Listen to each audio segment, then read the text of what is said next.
बामणा घरी लिहिणं, कुणब्या घरी दाणं आणि मांगा महारा घरी गाणं. ही एक तशी जुनी म्हण आहे, पण हे फक्त एक म्हण नाही, तर हे एकेकाळचं वास्तव होतं. जातीनुसार वाटून दिलेली कामं होते. यामध्ये नेहमीच अस्पृश्य मानलं गेलं ते दलित समुदायाला. फक्त त्या समुदायाच्या लोकांनाच नाही, तर त्यांच्याशी निगडीत असलेल्या प्रत्येकच गोष्टीला. आणि यातीलच एक घटक म्हणजे दलितांची वाद्य. अनेक चित्रपट आणि गाण्यांमध्ये ही काही ठराविक वाद्यांना दुर्लक्षित केलं गेलं. मात्र आता काळ बदललाय. जी वाद्य अस्पृश्य समजली गेली, कधी काळी दुर्लक्षित ठेवली गेली, तीच आता नव्याने इतिहास रचू पाहते, क्रांती घडवू पाहते. यातीलच एक वाद्य म्हणजे दक्षिण भारतातील परेल.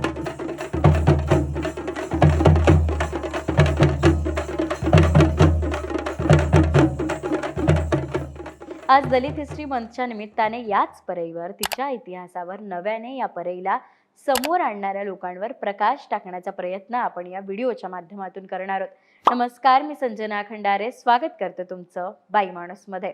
दलित हिस्ट्री मंथ इतिहास आठवण्याचा नाही, तर दडपून ठेवलेल्या आवाजांना ऐकण्याचा काळ आहे. आणि त्याच आवाजांपैकी एक आहे परईचा ठेका. एकेकाळी अस्पृश्य मानलं गेलेलं हे वाद्य आज प्रतिकाराचा आणि अस्मितेचा आवाज म्हणून पुन्हा घुमत आहे. परी दक्षिण भारतातील तसं एक प्राचीन तालवाद्य, ज्याचा अर्थच आहे की जाहीर करणे. कधी काळी राजांना सांगण्यासाठी असेल, युद्धातील संदेश पोहोचवण्यासाठी आणि समाजाशी संवाद साधण्यासाठी याचा वापर होत होता. पण जात व्यवस्थेच्या प्रभावामुळे या वाद्याला हळूहळू अस्पृश्यतेशी जोडण्यात आलं. जे वाद्य एकेकाळी सन्मानाचं प्रतीक होतं, तेच नंतर फक्त मृत्यूशी जोडून पाहिलं गेलं. परेचा वापर फक्त सांस्कृतिक किंवा विधींसाठी नव्हता, तर त्यामागे एक मानवी आणि व्यावहारिक अर्थही दडलेला होता. पूर्वी जेव्हा एखाद्या व्यक्तीचा मृत्यू झाला असं मानलं जायचं, तेव्हा परई वाजवली जायची. त्या जोरदार ठेक्यांमुळे जर त्या व्यक्तीने काही हालचाल केली किंवा प्रतिसाद दिला, तर तो जिवंत असल्याचं समजलं जायचं. आणि जर त्याने काहीच प्रतिसाद दिला नाही, तर त्याला मृत मानलं जायचं. परईचा ठेका म्हणजे फक्त आवाज नव्हता, तर तो एक संपूर्ण समुदायाच्या आयुष्याशी जोडलेला होता. ज्यांनी वाजवलं त्यांनाही समाजाने दूर ठेवलं. पण हा आवाज थांबला नाही, पिढ्यानपिढ्या जिवंत राहिला आणि हळूहळू तोच आवाज बनला प्रतिकाराचा. आजपरी नव्या पिढीच्या हातात नवा अर्थ घेऊन उभी आहे. महिला असतील, LGBTQI समुदाय असतील, सगळेच आता या ठेक्याचा भाग बनताय. अदावी आर्ट्स कलेक्टिव्ह सारखे समूह परीला अभिव्यक्ती, शिक्षण आणि सशक्तीकरणाचं माध्यम बनवतात.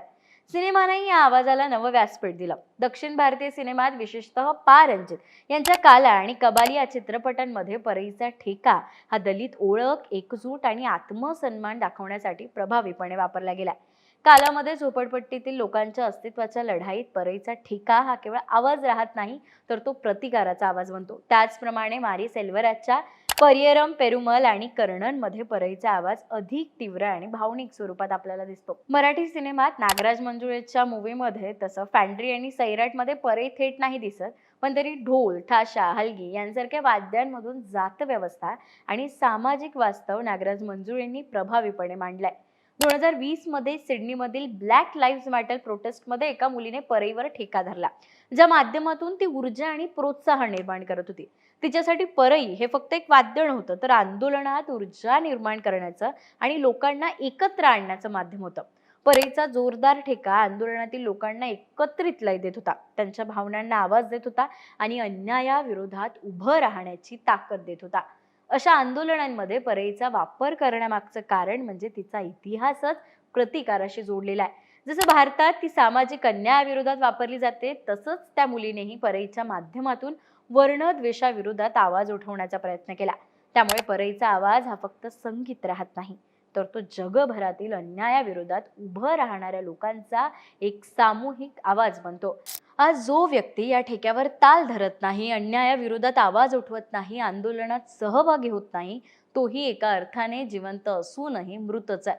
परई आता फक्त वाद्य राहिलेली नाही, तो आवाज आहे त्या पिढ्यांचा ज्यांनी अपमान सहन करतही परंपरा जिवंत ठेवली. आणि आज तोच आवाज नव्या पिढीच्या हातात येऊन स्वाभिमानाचा आवाज बनतोय.